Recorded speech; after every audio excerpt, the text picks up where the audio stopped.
샬롬. 오늘도 하나님 말씀 앞에 나오신 여러분 환영합니다. 우리 함께 기도하겠습니다. 하나님, 오늘도 우리에게 귀한 말씀 주시니 감사합니다. 이 말씀이 우리의 영혼을 살찌우게 하고 명예롭게 하며 용기와 소망으로 가득하게 할 줄 믿습니다. 이 말씀이 깨달아지는 우리의 심령의 마음판에 새겨지는 놀라운 은혜 오늘 허락하여 주옵소서. 예수님의 이름으로 기도했습니다. 아멘. 오늘 함께 살펴볼 말씀 출애굽기 32장 15절에서 29절까지 함께 살펴보도록 하겠습니다. 지난 시간에 이어서 금송아지 사건을 계속 살펴보게 됩니다. 이 사건을 통해서 왜 이스라엘에게 성막이 필요한지, 하나님의 은혜로 나아가는 그 길이 필요한지를 더 알게 되었습니다. 하나님은 모세가 그 백성의 인도자로서 진짜 이스라엘의 모습을 알기를 원하셨어요. 그들의 부패함, 뻣뻣한 교만, 그릇된 길로 나아가려는 죄악된 습성까지 모세가 직면해서 알게끔 하고자 하셨던 것이죠. 이제 산에서 모세가 내려오게 됩니다. 이 광경을 목격하게 되는 것이죠. 증거판을 들고 내려오게 되는데 19절 먼저 보시죠. 진에 가까이 이르러 그 송아지와 그 춤추는 것들을 보고 크게 노하여 손에서 그 판들을 산 아래로 던져 깨뜨리니라. 하나님이 직접 쓰신 귀하디 귀한 증거판을 깰 정도로 모세는 굉장히 분노로 가득 차 있어요. 모세 곁에 있던 여호수아도 눈앞에 펼쳐진 상황이 어떤 것인지 가늠조차 못할 정도였습니다. 자신들이 부재했던 시간 동안 전쟁이라도 났는지 이스라엘 온 진영이 난리 법석이었기 때문이었겠죠. 그런데 자세히 살펴보니 노래를 부르며 잔치가 벌어진 것 아니겠습니까? 금송아지를 앞에다 두고 잔치를 벌이고 있었던 거예요. 모세가 없는 동안 이스라엘은 보이는 하나님을 만들었던 것이죠. 모세는 보이지 않는 하나님, 그 증거로서 증거판에 하나님의 말씀을 가지고 내려온 것과 상반된 결과였던 겁니다. 같은 하나님처럼 보이지만 전혀 다른 하나님을 섬겼던 모세와 또 이스라엘 백성이었습니다. 이에 모세는 자신을 대신해서 인도하고 있었던 아론을 책망하게 됩니다. 아론의 답변이 어떤지 한번 들어보시죠. 22절부터입니다. 아론이 이르되 내 주여 노하지 마소서. 이 백성의 악함을 당신이 아나이다. 그들이 내게 말하기를 우리를 위하여 우리를 인도할 신을 만들라. 이 모세 곧 우리를 애굽 땅에서 인도하여 낸 사람은 어찌 되었는지 알 수 없노라 하기에 내가 그들에게 이르기를 금이 있는 자는 빼내라 한즉 그들이 그것을 내게로 가져왔기로 내가 불에 던졌더니 이 송아지가 나왔나이다. 자, 여러분, 아론의 이 말을 들으면 누가 생각납니까? 인류의 시초가 되는 아담과 하와, 그들이 서로 탓하며 나중에는 하나님까지 탓했던 그들의 선악과 사건이 기억이 납니다. 22절에 보니 아론은 백성을 탓해요. 그리고 24절에 거짓말까지 합니다.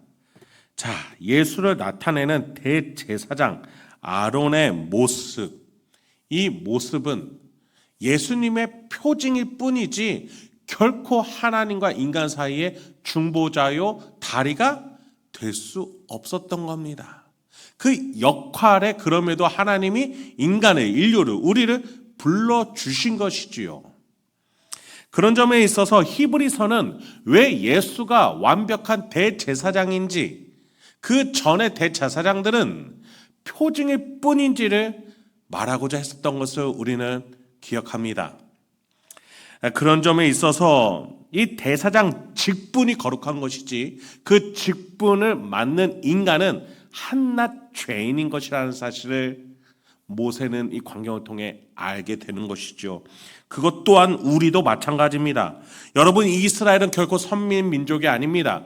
교회에 다니는 신자는 결코 거룩하지 않습니다. 하나님이 거룩하게 해주시는 것입니다.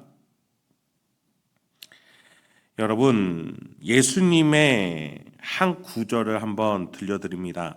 나는 의인을 부르러 온 것이 아니요 죄인을 부르러 왔노라. 바울 또한 이렇게 말했습니다. 죄가 더한 곳에 은혜가 더욱 넘쳤나니.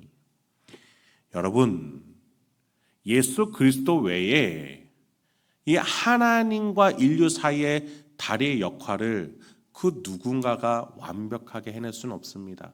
우리는 죄인이에요.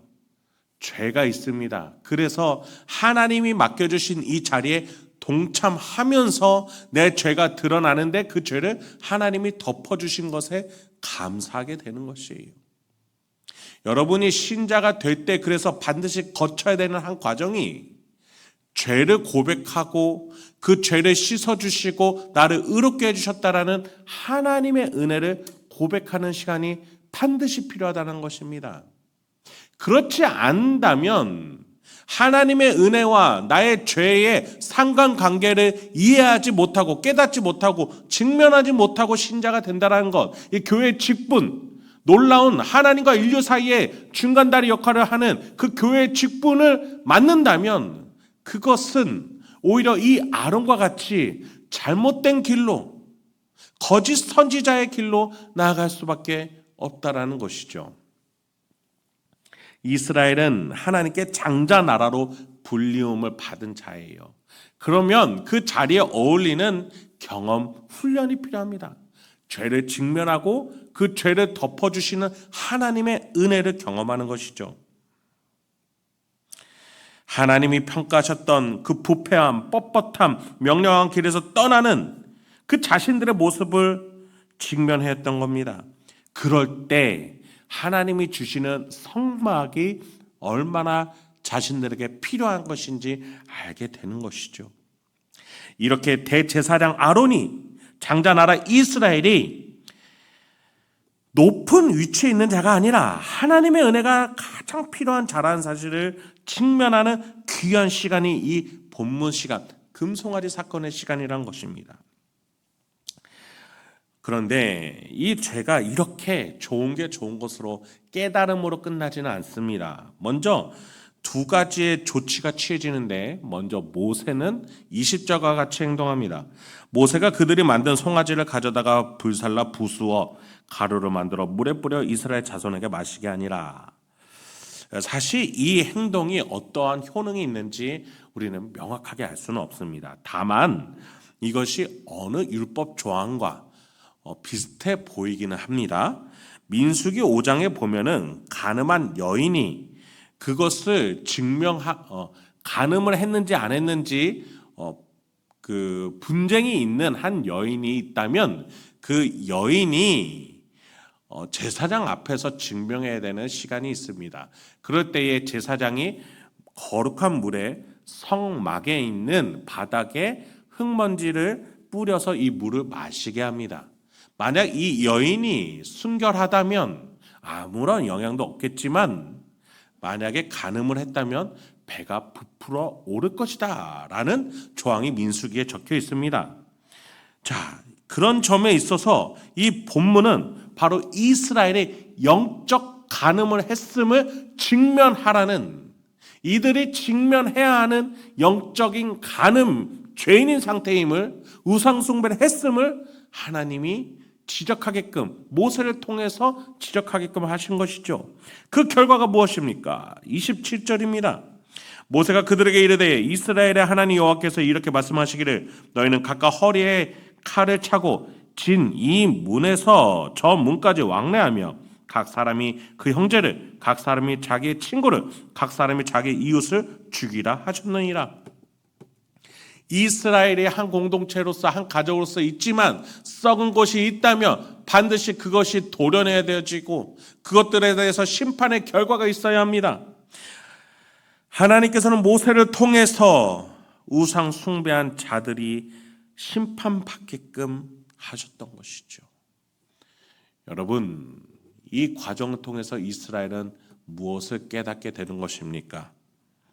하나님의 은혜는 쉬운 은혜도 아니요 남발하는 은혜도 아니라는 사실입니다.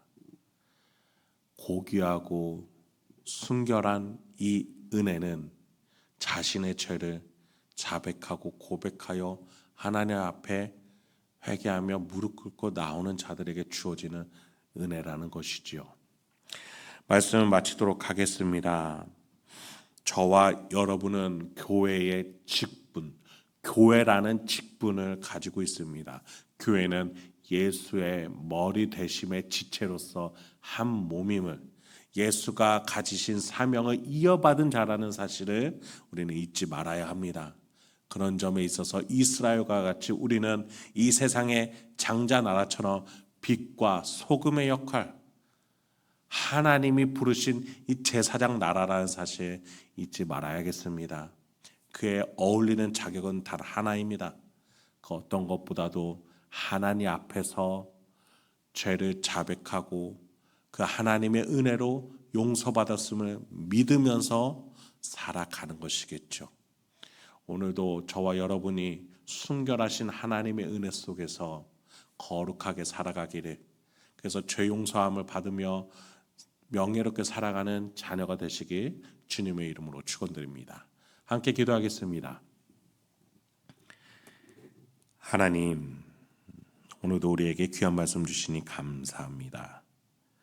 이 말씀으로 오늘도 나는 스스로 거룩해질 수 없음을, 하나님의 은혜로만 거룩해질 수 있음을 다시 한번 고백하며, 또한 하나님이 불러주신 교회라는 놀라운 위치로 내가 있을 수 있음을 감사히 영광 올려드립니다.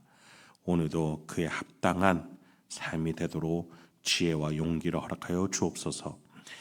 가정과 직장 일상 속에서 우리 성도님들과 제가 살아낼 때에 하나님이 주시는 지혜로 명예로운 삶 살아낼 수 있도록 주여 인도하여 주시옵소서. 예수님의 이름으로 기도했습니다. 아멘.